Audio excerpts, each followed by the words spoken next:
Hey everybody, welcome to Nerd Cave Cinema, episode number 3.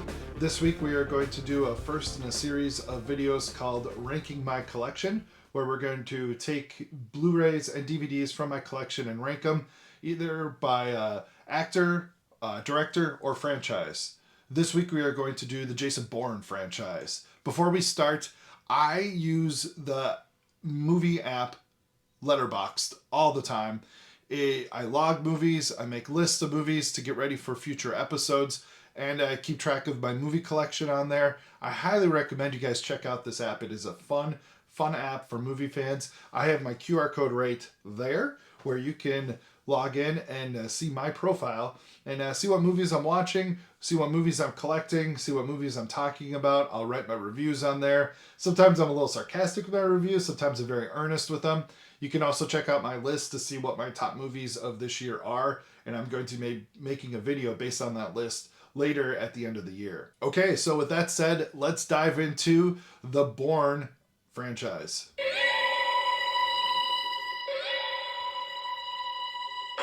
Yeah, like that little AI graphic going on there. We'll see how that holds up. I kind of like it, kind of cool. All right, so before we start with the ranking the movies, as you know, there are 5 Jason Bourne movies, one of them without Matt Damon, and we'll get to that in a little bit. And before the Matt Damon movies in the 2000s, in 1988, there was a TV movie, a two-parter, called The Bourne Identity, starring Richard Chamberlain. I don't know, I've never seen it. I would imagine it's pretty decent for a TV movie. I would like to check that out someday. If you've seen it, write in the comments below. Tell me how it was. Tell me how it differs from the movie or the books. Now, the Bourne Identity and the Bourne movies are based on a series of books. These are dadcore spy novels to the extreme.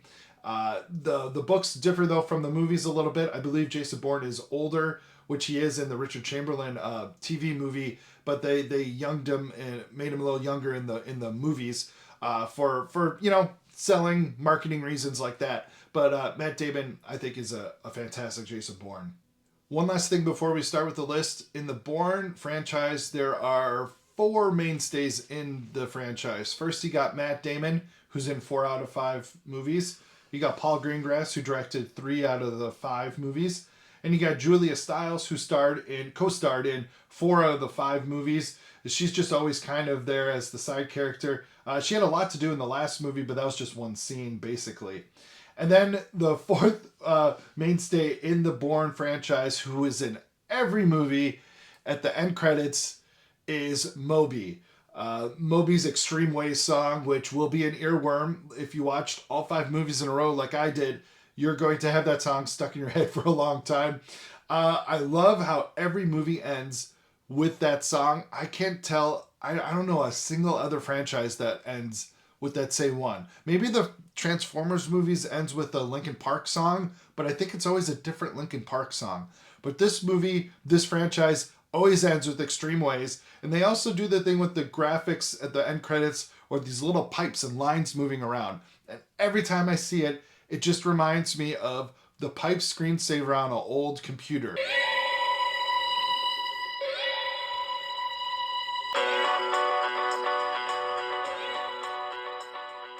You have to be a Gen X or a older millennial or older to know what those screensavers are. But when I see those, I have that song stuck in my head, and the two are just stuck together. Okay, number 5 on my list is 2016's Jason Bourne, directed by Paul Greengrass. This movie came out after the Bourne Legacy just really didn't capture the audience's attention. So they went back to, the original team with Paul and Matt Damon. This movie is decent, good action, good cast. You got Tommy Lee Jones as the guy in the suit who's back at headquarters bossing everyone around. You got Vincent Cassel as the operative who is after Matt Damon. And as we go through this list, you'll see that a lot of big names played the role of the operative, the agent after him, the asset. The asset is what I want to say. But this movie just doesn't quite hit the mark. Like I said, the story feels tacked on, almost like a slasher franchise towards the end of their run, where they bring up new information for no reason just because they need it in the movie. And this one has a lot to do with Jason Bourne's dad, which is really, he's not even brought up at all in the first four movies, and he is just shoehorned in here as for a story, and it just doesn't work for me.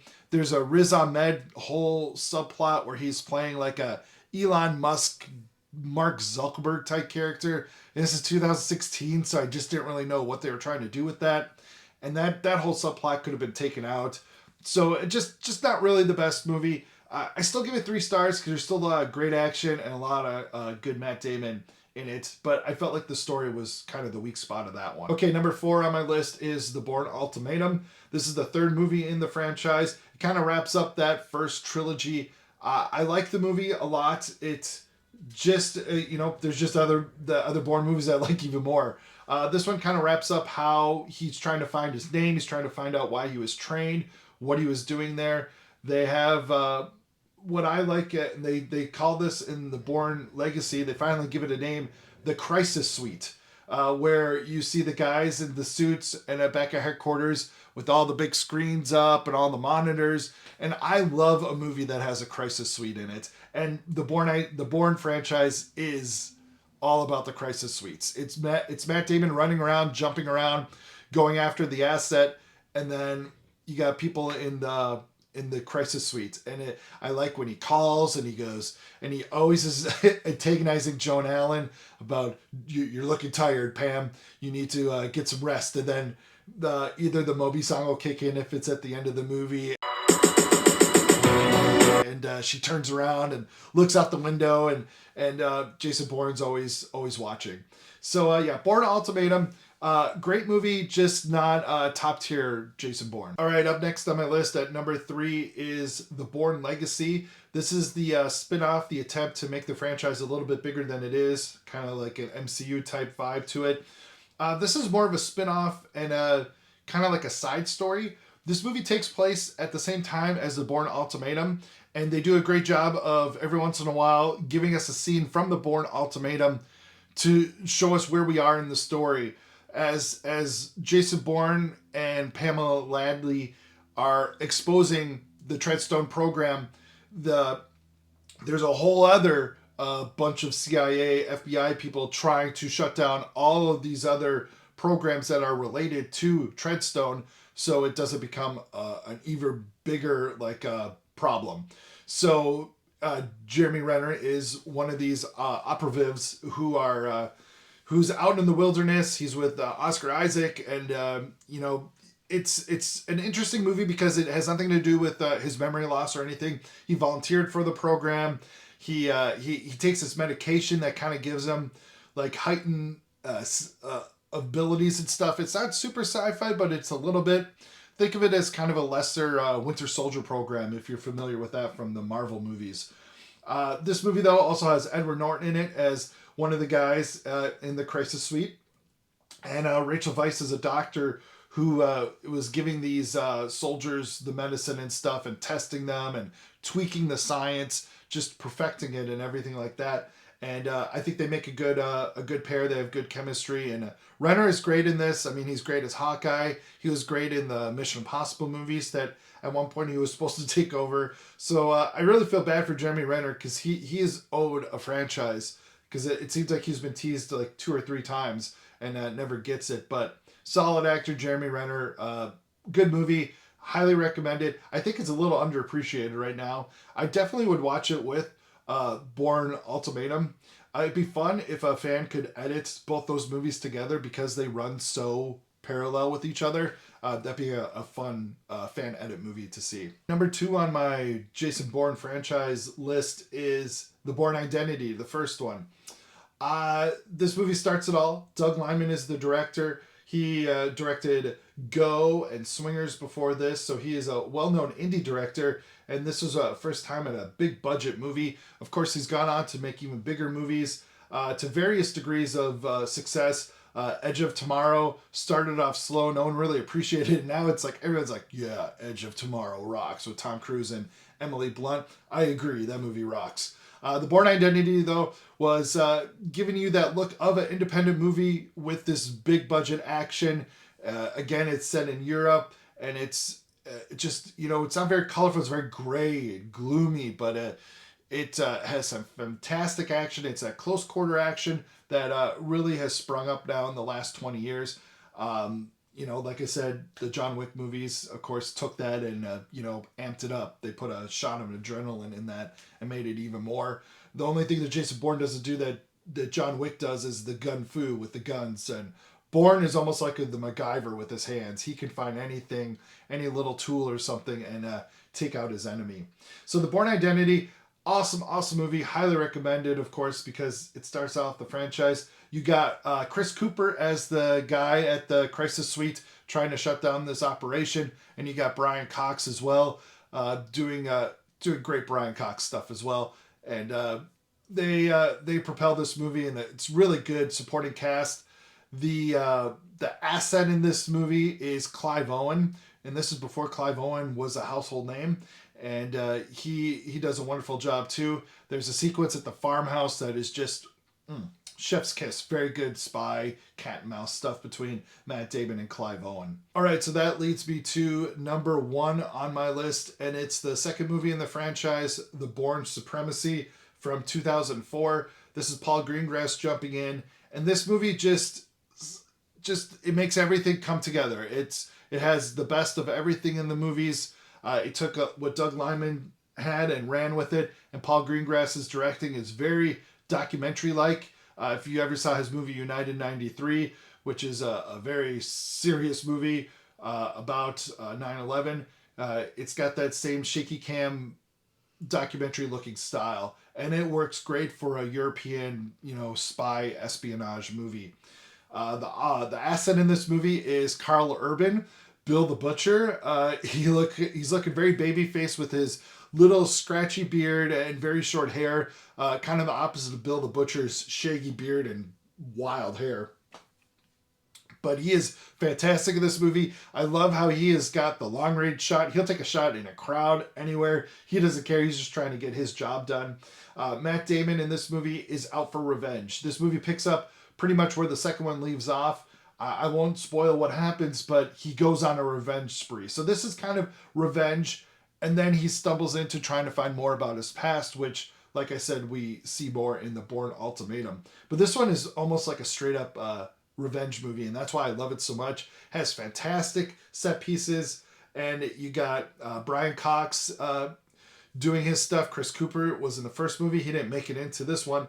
And then Joan Allen joins the franchise in this one, who I think is pretty much kind of the anchor of all the CIA, FBI stuff. And she has a very good arc in these movies, especially 2 and 3 in these movies. And her and Brian Cox yelling at each other is always a fun time in the Crisis Suite. So yeah, Bourne Supremacy is my number 1 movie. And like in all the movies, it ends with Moby and the pipes. I would stand in line for this. There's always room in life for this. Oh, baby. All right, before we go, I want to give you some recommendations. If you like the Bourne franchise, you've seen them all, and you want something a little bit like that, I'm going to give you 5 movies that will have the same vibe as the Bourne movies for various different reasons. First up is The Gray Man from the Russo brothers, who did the Avengers movies for the MCU. This one stars Ryan Gosling, Chris Evans, and Ana de Armas. It's a very flashy, colorful Bourne type of movie. You got Ryan against Chris. It's colorful, it's bombastic, it's over the top. Not a lot of people liked it. I liked the movie a lot.